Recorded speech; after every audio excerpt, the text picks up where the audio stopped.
O Senhor esteja convosco. Ele está no meio de nós. Proclamação do Evangelho de Jesus Cristo, segundo Lucas. Glória a vós, Senhor. Naquele tempo, Jesus acrescentou uma parábola porque estava perto de Jerusalém e eles pensavam que o reino de Deus ia chegar logo. Então Jesus disse: um homem nobre partiu para um país distante a fim de ser coroado rei e depois voltar. Chamou então 10 dos seus empregados, entregou 100 moedas de prata a cada um e disse: procurai negociar até que eu volte. Seus concidadãos, porém, o odiavam e enviaram uma embaixada atrás dele, dizendo: nós não queremos que esse homem reine sobre nós. Mas o homem foi coroado rei e voltou. Mandou chamar os empregados, aos quais havia dado o dinheiro, a fim de saber quanto cada um havia lucrado. O primeiro chegou e disse: Senhor, as 100 moedas renderam 10 vezes mais. O homem disse: muito bem, servo bom. Como foste fiel em coisas pequenas, recebe o governo de 10 cidades. O segundo chegou e disse: Senhor, as 100 moedas renderam 5 vezes mais. O homem disse também a este: recebe tu também o governo de 5 cidades. Chegou o outro empregado e disse: Senhor, aqui estão as tuas 100 moedas que guardei num lenço, pois eu tinha medo de ti, porque és um homem severo, recebes o que não deste e colhes o que não semeaste.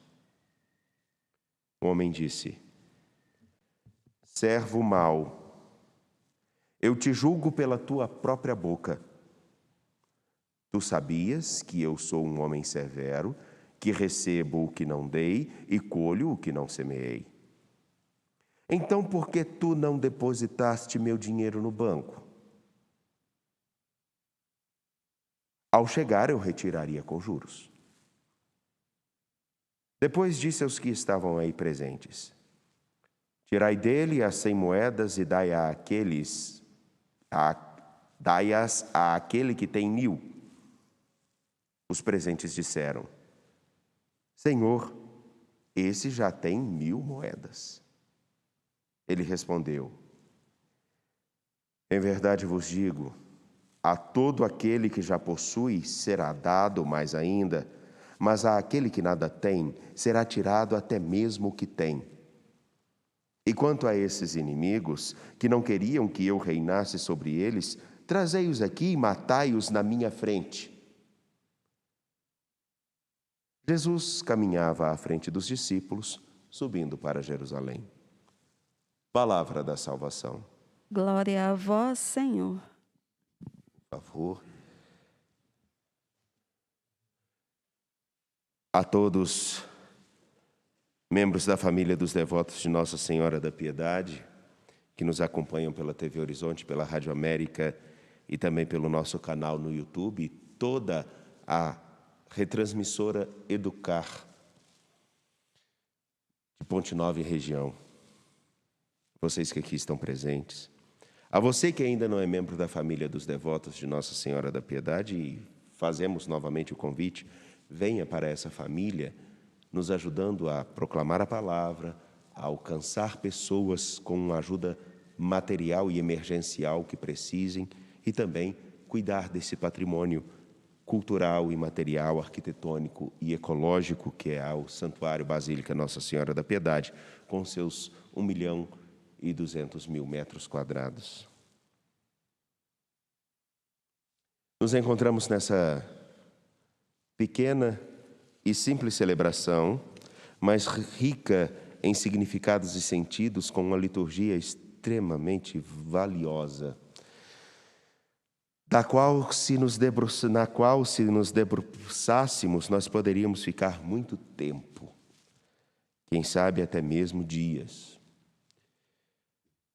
Porque, como diz Francisco de Assis, que foi o pai espiritual de Santa Isabel da Hungria, rainha, que deixa tudo e vai se dedicar à oração, à penitência, inspirada por Francisco de Assis, fazer poucas coisas, fazê-las bem.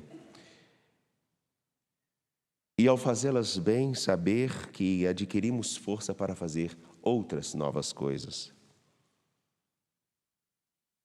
Toda fidelidade,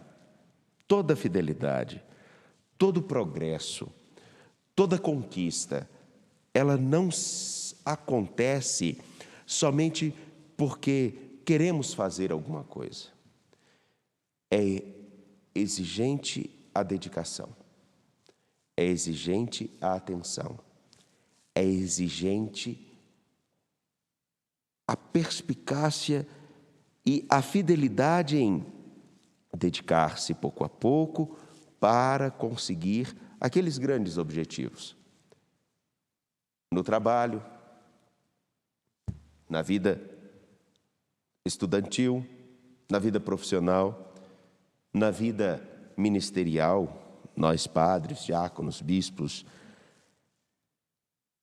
na vida cristã como um todo.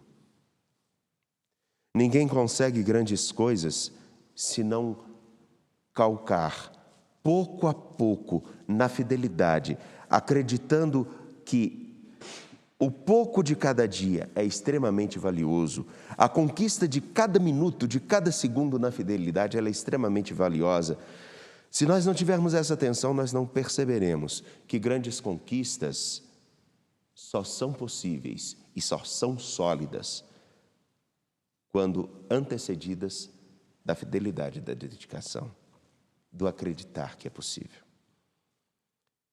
E ao escutarmos o segundo livro dos Macabeus, uma narrativa que eu me lembro que a primeira vez que eu tive contato com ela, eu estava com um grupo de jovens num retiro e nós tivemos a oportunidade de refletir um pouco sobre isso. Uma mulher que com 7 filhos estão sendo obrigados a desobedecerem à lei do Senhor. E essa mulher vê um a um de seus filhos sendo martirizados e mortos, simplesmente porque não fazem aquilo que outros acreditavam ser necessário que fizesse, ou que queriam, por mero capricho, que fizesse. Queriam que eles comessem a carne de porcos, mas eles não comeriam, porque para o povo judeu a carne de porco é impura. Uma coisa tão boba, comer uma carne. E eles morrem por isso. Morrem por causa de um pedaço de carne que não queriam comer. E a mulher vê isso acontecendo. Aqui não é simplesmente um pedaço de carne. Aqui o fato de comer a carne significa, em primeiro lugar, trocar aquilo que é fundamental na minha vida pelo capricho de outrem, pela vaidade de outrem, pelo interesse de outrem. E eu não sou, nenhum de nós é, obrigado a ceder a caprichos de ninguém. Mas nós precisamos ter a convicção do que é valioso para nós. Essa mulher e seus filhos sabiam que era valioso para eles.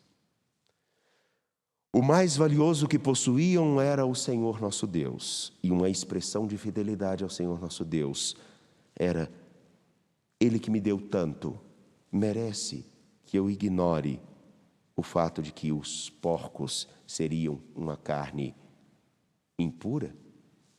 Eu poderia virar as costas para o meu Senhor simplesmente por causa de um pedaço de carne e poderia deixar de seguir os seus mandamentos e a vida que Ele nos propõe simplesmente por um pedaço de carne? É uma coisa tão irrisória, mas aqui está algo fundamental. Grandes erros e grandes pecados, grandes infidelidades não acontecem de imediato. Elas são construídas pouco a pouco. A infidelidade de um matrimônio começa com um desejo que não é controlado. Um grande rombo nas contas públicas começa com a facilidade de receber uma pequena propina. Grandes desvios de medicamentos ou vacinas, ou mesmo desperdício de grandes coisas, acontecem a partir do momento que nós achamos: é só um pouquinho, não vai fazer falta para ninguém. E daí então, nós podemos nos tornar pessoas que são capazes de jogar verdadeiras fortunas, ou alimento que é capaz de alimentar multidões, simplesmente porque um pouquinho hoje se tornou insignificante. Amanhã, um pouquinho mais. E nós sabemos muito bem, 1 quilo é formado por muitas gramas. Da mesma forma, uma grande infidelidade é formada das pequenas. E da mesma maneira, grandes virtudes, pessoas fiéis, constroem a sua fidelidade nas pequenas fidelidades de cada dia, como um pedaço de carne de porco. Hoje nós sabemos, não é o que entra no homem que o torna impuro. O próprio Senhor Jesus Cristo nos diz isso, mas aquilo que sai do homem. E aqui está uma coisa: a imagem dessa mulher e dos seus 7 filhos é a imagem daqueles que precisam compreender que não podemos deixar sair de nós pequenas coisas, pequenas realidades de infidelidade. E elas nunca vêm desacompanhadas de um prazer momentâneo, de uma facilidade. Seria muito fácil nós ignorarmos, por exemplo, o fato de milhares, ou, para não ficar muito hiperbólico, vamos reduzir, apesar de eu saber que são milhares, centenas de processos de recuperação, de suposta recuperação ambiental da mineração. Nenhum, falar baixinho, nenhum foi concluído dentro do estado de Minas Gerais. Nenhum. E nem no Brasil. Nós poderíamos ignorar isso. Poderíamos, o Santuário Basílica Nossa Senhora da Piedade, ignorar esse fato e recebermos várias benesses, inclusive benesses estão querendo promover a economia. Mas uma economia baseada em pequenas infidelidades, ela já está fadada ao colapso. Não precisamos olhar para muito longe. Muito próximo aqui já temos uma região que vive essa circunstância. É claro que eu estou falando do processo minerário, dos processos de recuperação, para dizer o seguinte: a fidelidade de cada dia, na atenção de cada dia, exige de nós muita atenção. Da mesma forma que essa imagem de uma mulher que vê os seus 7 filhos sendo mortos, e por último, aquele que era o mais novo, que ela é interpelada a motivar o seu filho a abandonar as tradições, e ao contrário disso ela diz: permanece fiel, porque não sou eu que te dei a vida. Permanece fiel àquele que realmente nos sustenta até agora. Porque eu sei que a fidelidade nossa não será vencida pela morte, mas ela terá e ela tem como base a esperança naquele que nos formou, nos deu a vida e nos garante a vida pela fidelidade de cada dia. Permanece fiel, meu filho. E da mesma forma, hoje, a Mãe Igreja diz a cada um de nós: permaneçamos fiéis, permaneça fiel. Não ceda a pequenas concessões que podem ser a causa de grandes ruínas na vida pessoal, na vida familiar, na vida profissional, na vida política. Porque eu tenho certeza que nenhum homem honesto que entra para a política se vê arrolado em problemas de corrupção se não dá o primeiro passo de ceder a pequenas vontades, vaidades ou ofertas. Um pouco de cada dia vai nos arrolando e nos prendendo numa teia na qual nós não podemos mais viver com verdade. Enfim, nessa liturgia, olhando para Isabel de Hungria, que foi rainha, que teve tantas benesses, ela assumiu no pouco de cada dia, fazendo bem cada coisa, viver uma fidelidade e que não tem preço. Não tem preço podermos colocar a nossa cabeça no travesseiro, e ainda que todos nos acusam de inúmeras coisas, inúmeras, podem nos acusar de tudo. Eu posso ser acusado de tudo, eu posso ser ameaçado de muitas coisas, mas nada tira da nossa imensa alegria a capacidade de colocar a cabeça no travesseiro com a consciência tranquila. Isso não tem preço. Nem Mastercard paga. Isso não é merchandising. É para dizer só uma coisa: uma vida íntegra para todos nós, em todos os âmbitos, só é possível com a integridade de cada momento. E isso é exigente. Porque às vezes, e aqui me perdoem, seria mais fácil, por exemplo, eu fazer um discurso que atenda aos interesses e à vaidade de alguns. Aqueles que são tradicionalistas, aqueles que são os chamados progressistas, aqueles que são do meio. O que importa não é atender a pessoas, mas falar o máximo possível, numa busca possível, da fidelidade ao Evangelho. Isso o Santuário Basílica tem como compromisso. Isso a igreja tem como compromisso. Porque à medida com que nós cedemos a vaidades ou a interesses de algumas pessoas, nós corremos um grave risco de não sermos fiéis àquele que nos formou no ventre materno, nos deu a vida, caminha conosco e nos aguarda para a vida feliz na eternidade. Que o Senhor nosso Deus nos ajude e que ao despertarmos possamos ser saciados pela presença daquele que ouve sempre a nossa justa causa, que atende o nosso clamor, que tem o ouvido bem atento à nossa prece e que pode olhar para cada um de nós nos olhos e sem medo algum, por termos sido falsos, não termos sido falsos, olhar para os olhos dele e dizer: Senhor, o que eu tenho para vos entregar é aquilo que eu construí ao longo do meu caminhar na vida. Portanto, de pé confiantes, apresentemos ao Senhor nossas preces.